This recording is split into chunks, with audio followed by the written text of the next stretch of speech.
आज की इस वीडियो में हम देखेंगे part 2 of most repeated questions of immunology जो कि डिफरेंट कॉम्पिटिटिव एग्जाम्स के लिए बहुत ज़्यादा इंपॉर्टेंट हैं। Question number 43, during recombination the strain that donates genetic material frequently with high rate is known as HFR और हाई फ्रीक्वेंसी रिकम्बिनेशन स्ट्रेन। तो correct answer है option A. Question number 44, the character acquired by a cell due to recombination. तो recombination की वजह से cell जो character acquire करता है उसे हेरिटेबल करैक्टर कहते हैं। करेक्ट आंसर है option D. Question number 45, T cells are produced from. तो टी सेल्स प्रोड्यूस होते हैं थाइमस ग्लैंड से। करेक्ट आंसर है ऑप्शन बी, और मिचोर भी वहीं होते हैं। Question number 46, antibodies are produced from. तो एंटीबॉडीज़ प्रोड्यूस होती हैं अल्फ़ा सेल्स ऑफ पैंक्रियाज से। करेक्ट आंसर है option B. Question number 47, incomplete antigens are called. तो इनकम्प्लीट एंटीजेंस को नाम देते हैं हैप्टेंस का। करेक्ट आंसर है option C.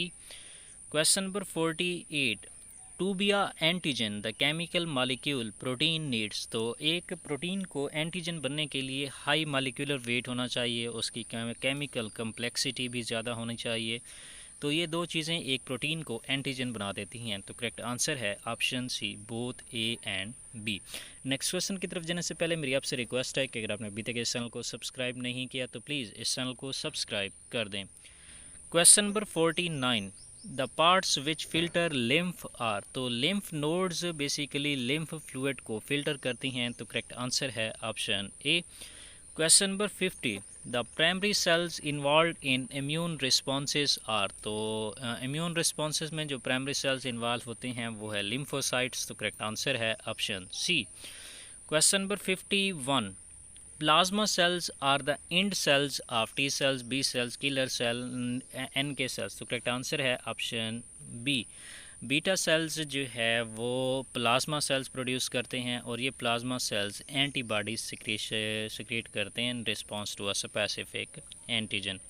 Question number 52, basophils have receptors for antibody. तो बेसोफिल्स के ऊपर IgE के रिसेप्टर्स होते हैं। तो करेक्ट आंसर है option D, that's why basophils are involved in allergic reaction. Next question की तरफ जाने से पहले अगेन मेरी आपसे रिक्वेस्ट है कि अगर आपने अभी तक इस चैनल को सब्सक्राइब नहीं किया तो प्लीज़ इस चैनल को सब्सक्राइब कर दें।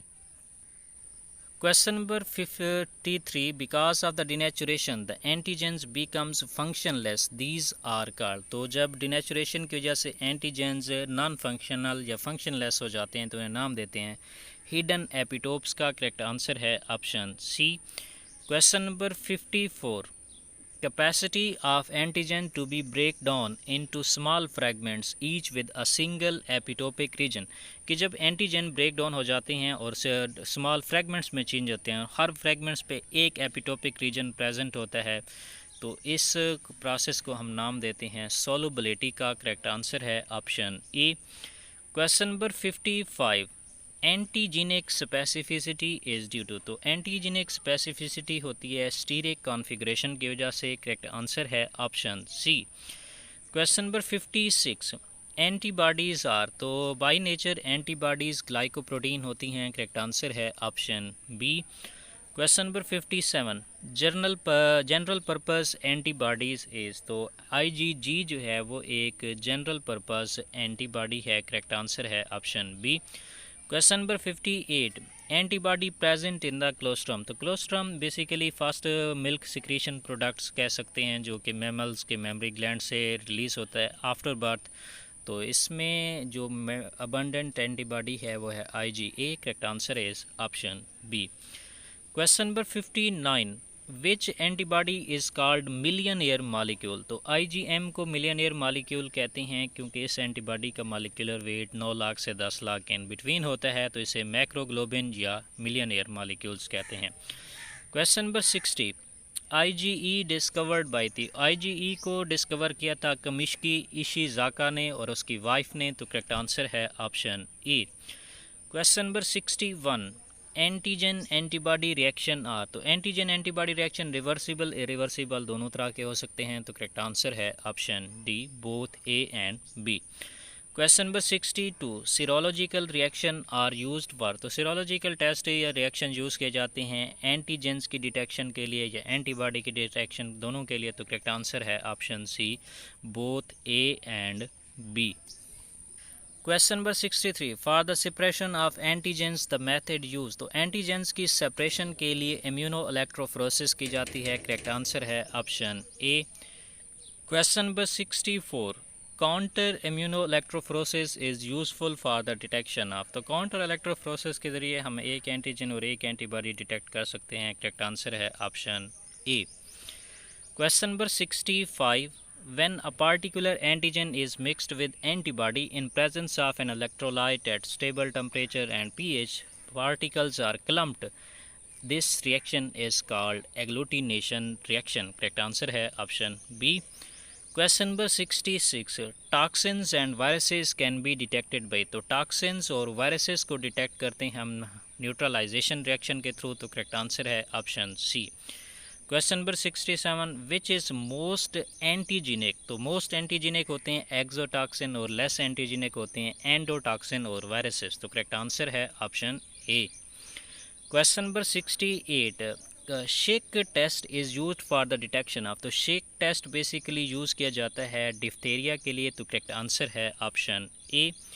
Question number 69, secondary function of complements. तो कम्प्लीमेंट सिस्टम सेकेंडरली हीमोलाइसिस कर सकते हैं और फाइगोसाइटोसिस में इन्वॉल्व होते हैं। तो करेक्ट आंसर है option C, both A and B. Question number 70, very effective, less time consuming and at a time so many samples can be detected. तो ये एबिलिटी पाई जाती है इलाइजा टेस्ट के अंदर। करेक्ट आंसर है option A, enzyme linked immunosorbent assay. Question number 71, alpha cells are involve. तो pancreas के जो अल्फ़ा सेल्स होते हैं वो एंटीबॉडीज़ प्रोड्यूस करते हैं। तो इस तरह से वो इन्वॉल्व होते हैं ह्यूमरल इम्यूनिटी में। तो करेक्ट आंसर है option A. Question number 72, innate immunity is. तो इनेट इम्यूनिटी नॉन स्पेसिफिक होती है। करेक्ट आंसर है option B. Question number 73, innate immunity is developed by. तो इनेट इम्यूनिटी में मैकेनिकल बैरियर जैसे कि म्यूकस मेम्ब्रेन, स्किन, और chemical barriers such as mucus, sweat and milk, दोनों इन्वॉल्व होते हैं। तो करेक्ट आंसर है option C, both A and B. Question number 74, acquired immunity is natural, artificial, active as well as passive. तो correct answer है option D, all of this. Question number 75, acquired immunity can be developed by. तो acquired immunity natural mean से भी obtain की जा सकती है और आर्टिफिशियल मीन से भी डेवलप हो सकती है। तो करेक्ट आंसर है option C. Question number 76, immediate type hyper sensitivity reactions are type 1, type 2 as well as type 3। तो करेक्ट आंसर है option A, B and C. और इन्हें इमीडिएट हाइपर सेंसिटिविटी रिएक्शन इसलिए कहते हैं क्योंकि इन्फेक्शन के 24 आवर्स में अकर होते हैं। Question number 77, immediate type of hyper sensitivity reactions are mediated by. तो इन्हें मीडिएट करती हैं बी सेल। करेक्ट आंसर है option B.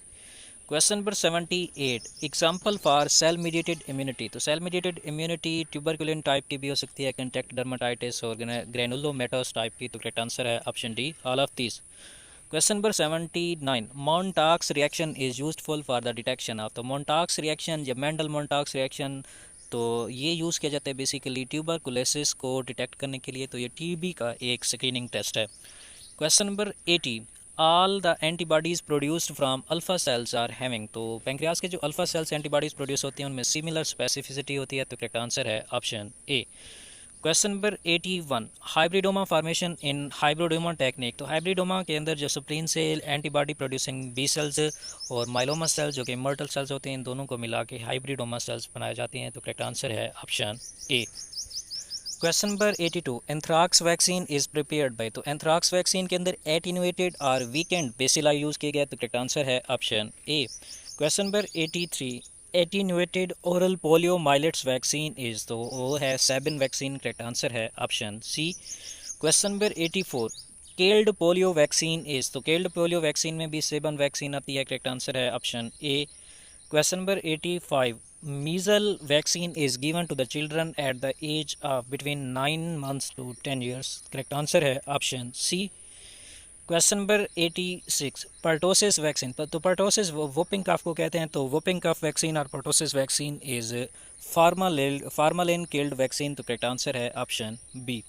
Question number 87. DPT means is a vaccine that is used for diphtheria, pertussis as well as tetanus. तो DPT is a triple vaccine. Correct answer है option A. Question number 88. DPT is used as a vaccine for diphtheria, pertussis vaccine or whooping cough vaccine and tetanus vaccine. तो correct answer है option D, all of these. Question number 89. DPT is given to the children at the age of 16 to 24 month as the dose. तो 16 month से 24 months के बच्चों को दी जाती है DPT vaccine और ये दी जाती है 0.5 ml at intervals of 4 weeks और a booster dose of 0.5 ml. तो दोनों ऑप्शन ही ठीक हैं. करेक्ट आंसर है option C, both A and B. Question number 90. If more than one kind of immunizing agent is included in the vaccine, it is called as. अगर एक से ज़्यादा immunizing agent है वैक्सीन में तो इसको हम नाम देंगे mixed type of vaccine का. करेक्ट आंसर है option C. Question number 91. Vaccine are prepared from the killed microbes. They are known as inactivated killed vaccine. Correct answer है option A. Question number 92. Vaccine used against viral infection. तो measles and mumps vaccine viral infection के लिए use की जाती हैं. Correct answer है option A. Question number 93. If the microbes used in the vaccine are obtained from the patient then they are known. अगर microbes जो vaccine के अंदर यूज़ किए गए हैं वो एक पेशेंट से ऑब्टेन किए हैं तो इस तरह की वैक्सीन को हम नाम देंगे ऑटोजीनस वैक्सीन. करेक्ट आंसर है option C. Question number 94. Vaccine prepared from the toxins and chemicals. तो केमिकल और टॉक्सिन से बनी हुई वैक्सीन को हम नाम देते हैं सब सेलुलर वैक्सीन का. करेक्ट आंसर है option B. Question number 95. Example for live vaccine is. तो rubella vaccine as well as BCG vaccine. BCG basically bacillus Calmette and Guerin vaccine. ये साइंटिस्ट का नाम है जिसने इस वैक्सीन को डिस्कवर किया था. तो करेक्ट आंसर है option A, BCG as well as rubella और live vaccine. Question number 96. DPT is given for the prevention of. तो DPT यूज़ की जाती है डिप्थेरिया, टेटनस और पर्टोसिस को प्रिवेंट करने के लिए. करेक्ट आंसर है option C. Question number 97. The live vaccine are available against the following viruses except. तो इन्फ्लुएंजा के लिए लाइव वैक्सीन अवेलेबल है, मीजल्स के लिए भी, पोलियो के लिए भी, लेकिन रेबीज़ के लिए लाइव वैक्सीन अवेलेबल नहीं है. करेक्ट आंसर है option C. Question number 98. HIV can be transmitted through. तो HIV ब्लड, सीमन और वेजिनल फ्लूइड तीनों के थ्रू ट्रांसफ़र हो सकती है. तो करेक्ट आंसर है ऑप्शन डी, ऑल ऑफ